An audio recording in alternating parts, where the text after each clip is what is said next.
كلنا بنحب الأكل الفلاحي وخصوصا طاجن الرز المعمر.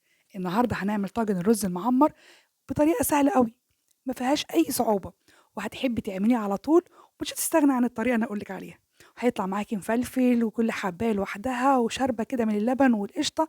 يا سلام، حاجة كده خطيرة. بس قبل ما أبدأ، أنا اسمي نبيلة، يا ريت تشتركي معايا في القناة وتفعلي الجرس، وإن عجبك الفيديو تعملي لايك وشير. انا عندي هنا الطاجن بتاعي حطيت نصه بس رز، يعني سبت باقي الطاجن فاضي وحطيت نصه رز. وطبعا ده عشان الرز يستوي براحته وما يبقاش مكتوم. لو زودت عن كده الرزاية هتبقى مكتومة ومش مستوية.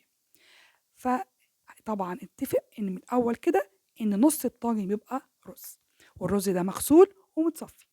وبعد كده هحط الملح اللي احنا متعودين عليه، يعني زي ما بنعمل الرز العادي.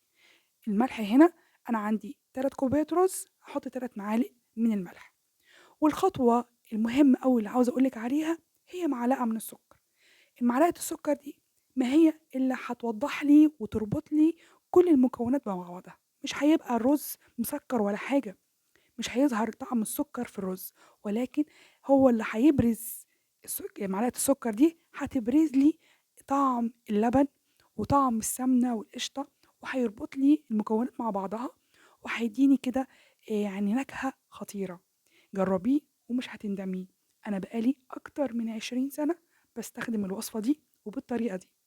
وبعد كده عندي معلقتين من السمنة، هفركهم كده فرك يعني سريع مع الرز. ولو عندك السمنة سايحة تقلبيهم معاها. طبعا لو انت ما عندكيش سمنة بلدي يبقى أي سمنة ريحتها حلوة ونكهتها جميلة، وده موجود كتير منه في السوق دلوقتي. وبعد كده هقلب السمنة زي ما انتوا شايفين كده مع الرز كويس قوي. وهكون مجهزة عندي اللبن. اللبن يكون مغلي وسخن جنبي. أول ما يغلي كده هاخده واحطه على الرز على طول. انا عندي نص كيلو من اللبن، هضيفه دفعة واحدة. وطبعا اللبن لوحده مش هيسوي الرز تسوية كاملة، لازم اضيف شوية مية. هنا الرز لو اعتمدت بس على اللبن الرز مش هيبقى مستوي معايا ومنفوش النفشة اللي احنا بنحبها. هيبقى برضو في يعني نسبة تكسيرة كده. انا عاوزاه يبقى مستوي لاخر جزء، فهزود له شوية مية، تقريبا كوباية مية.